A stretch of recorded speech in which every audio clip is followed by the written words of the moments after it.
Hello and welcome to this lecture episode where we are going to talk about different export formats from FCP, and we are going to see how shortcuts work on FCP.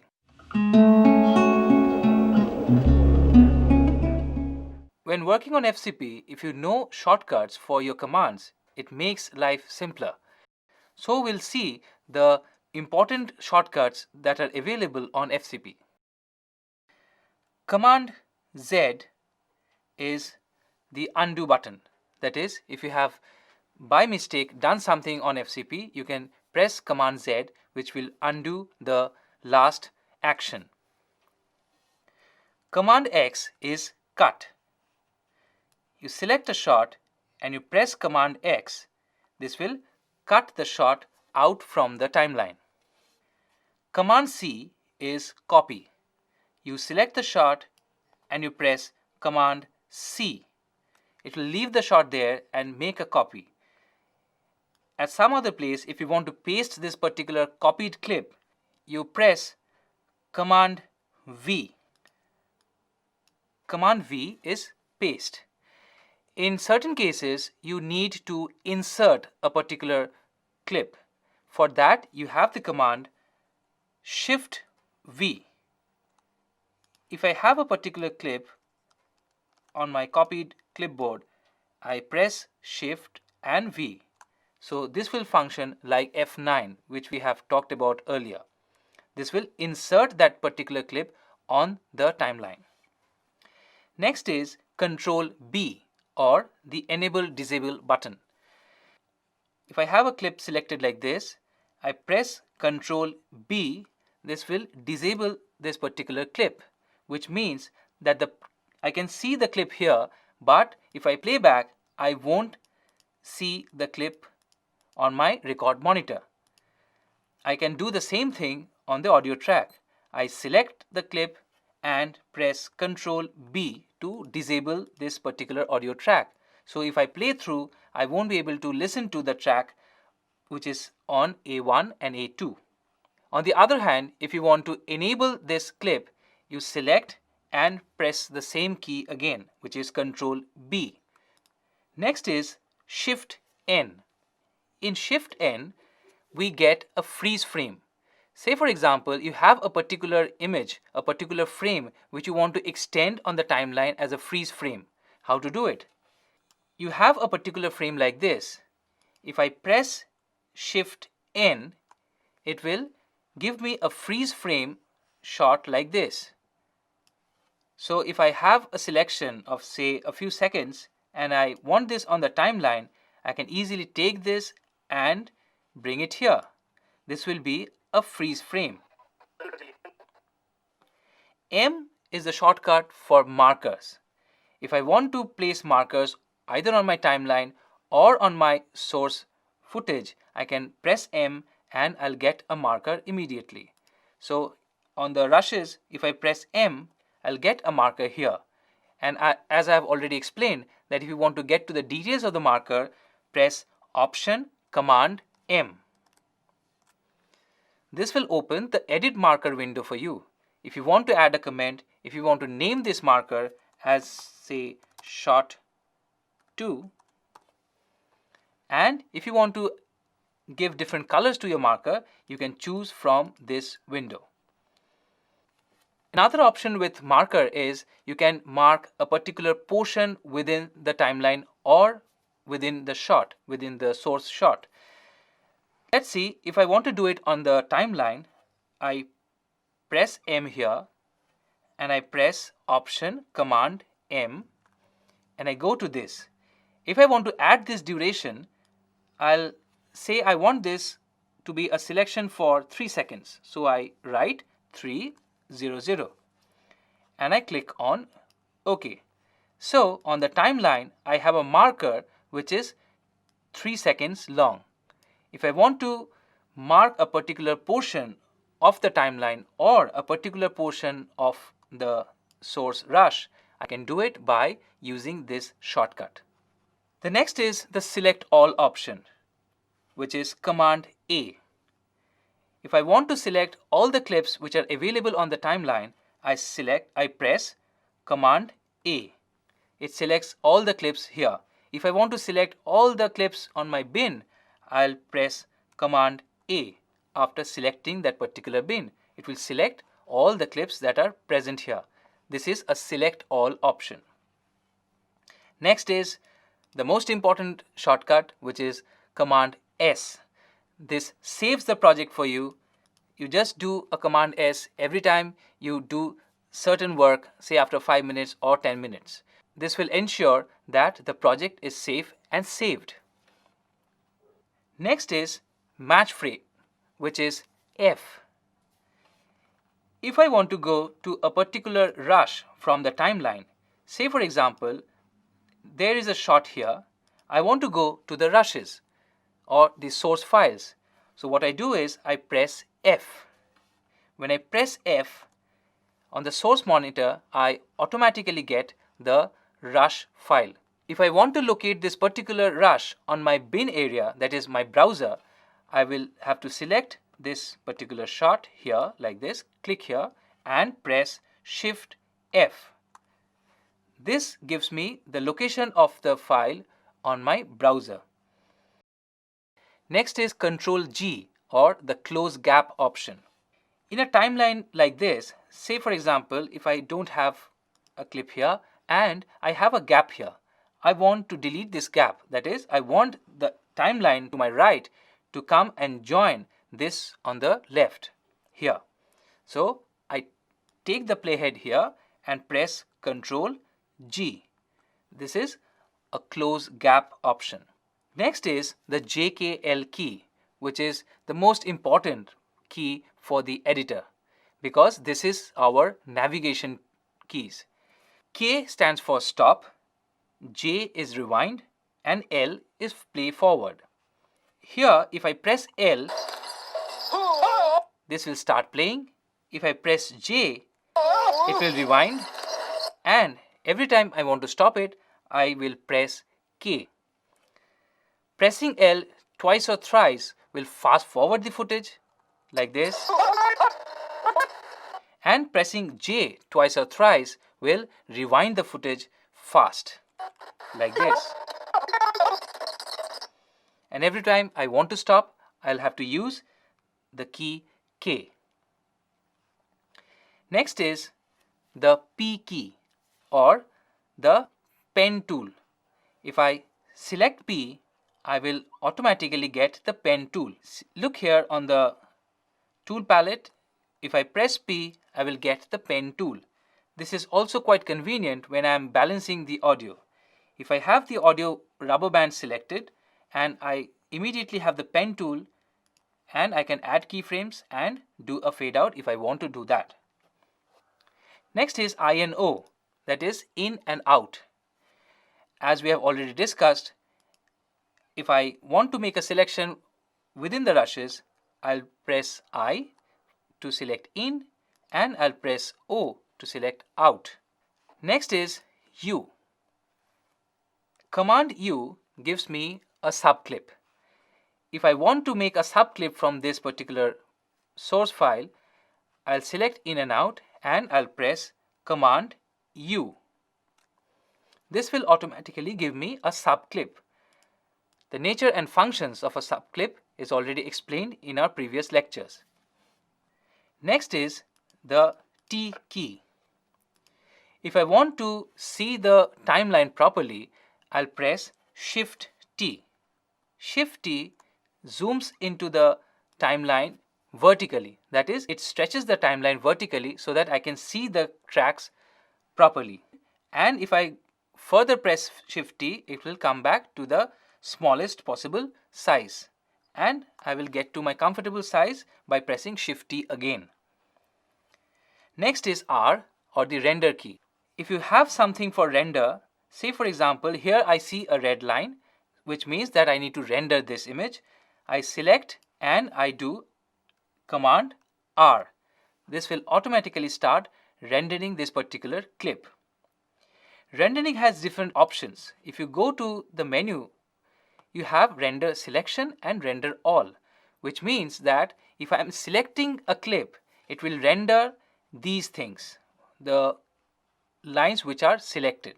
And if I render all, this will select these things. That is, if I just press on Command R, it will start rendering the entire footage. But if I select a clip and press Command R, it will only render that portion of the clip, of the timeline.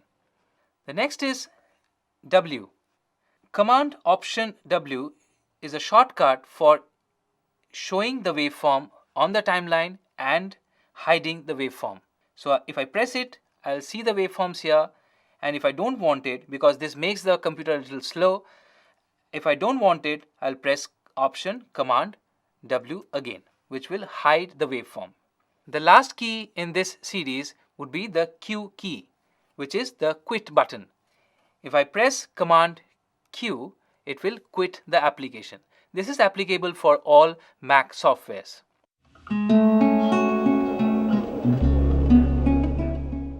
In this section, we are going to discuss about how to take your film onto another platform, that is, onto another format, so that you can show people what you have done.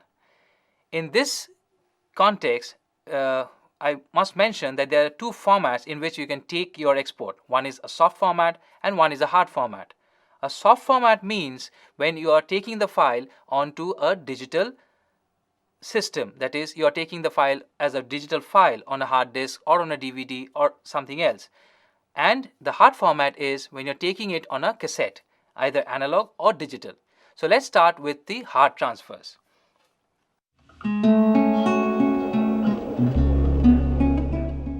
I press I, that is in point, and I press out till the point where I want the export to happen. So I select in and out on my timeline. Then I go to the File menu and click on Edit to Tape. Remember, before you click on Edit to Tape, your hardware, the camera in this case, should be connected. I'm using a FireWire connection and I have connected a DV camera with this particular machine. If I click on Edit to Tape, this will open a window for me, which is called the Edit to Tape window or the mastering window. Here you have three tabs. The middle one is called the Master Settings or Mastering Settings. Here you can add a few elements like the color bar, a black, and a slate. That is, if you want a color bar to come before your video starts recording on tape, you can add it, and this is the amount of time that you want to give for the color bar. Say I want a 30 seconds color bar here, and you can also have a reference tone with the color bar. Usually it's -12 dB for all mastering cassettes. Now you can add a black after the color bar. You have the color bar, then you have a black for some time, and then you have the film. So in that case, you need to click on black, and you also specify the time that you want the black to stay there for.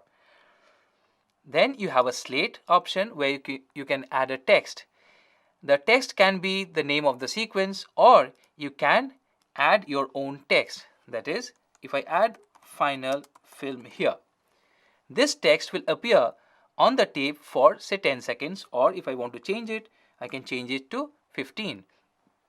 This section or the media section specifies the amount of timeline or the duration of the timeline that I want on my tape. The other option is the entire media option. Irrespective of my in point and the out point, this will print the entire timeline from the beginning to the end onto my cassette. Now let's come back to the video tab. Here you have to set the TC which is on the cassette. That is, the cassette already has got a TC and you set it here. So this cassette is at 0302, that is 3 seconds and 2 frames. If I want to start my film here, I will just click on this button, which is a mark in button. Now if I want to take this timeline onto my cassette, I go to the browser, I click on the Final Cut timeline, I drag it and drop it at the assemble box. I leave it, it will ask for rendering, and when the playback is ready, that is my deck is ready, in this case this is a DV camera, I click on OK. And the output will start. If you want to cancel the output at any point of time, just press Escape. This will come out of the export window. If you want to come back to your timeline, just come out of this window and you're back to your project.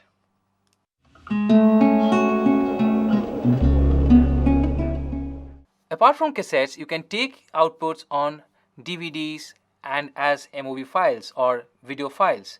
So in that case, the process is more or less similar.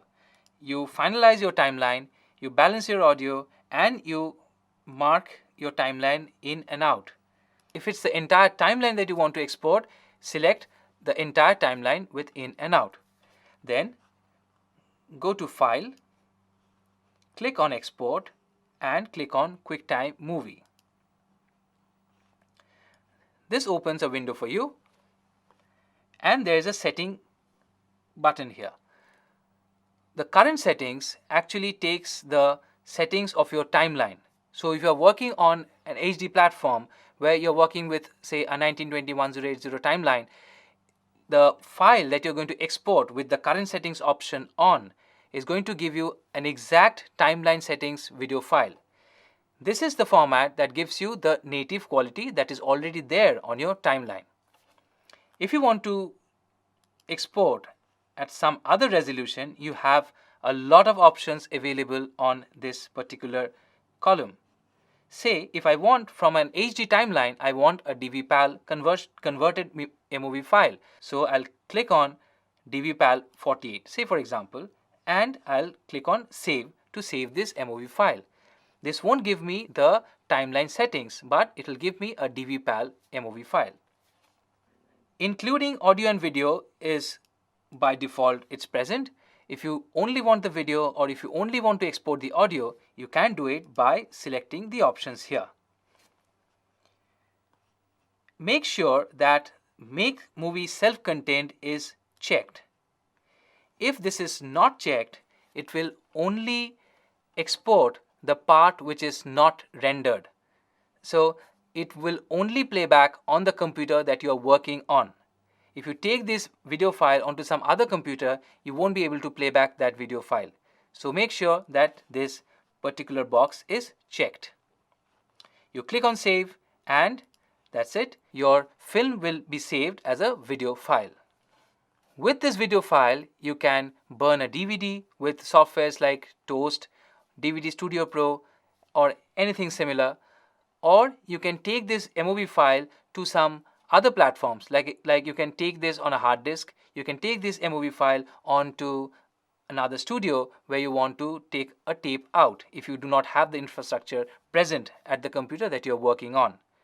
So this is how you export your final film onto different platforms.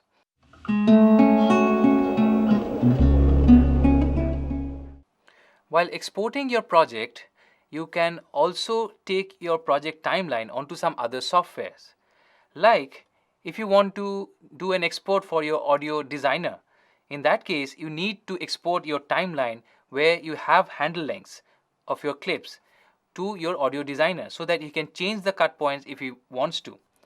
Or your project may be required as a timeline for color grading.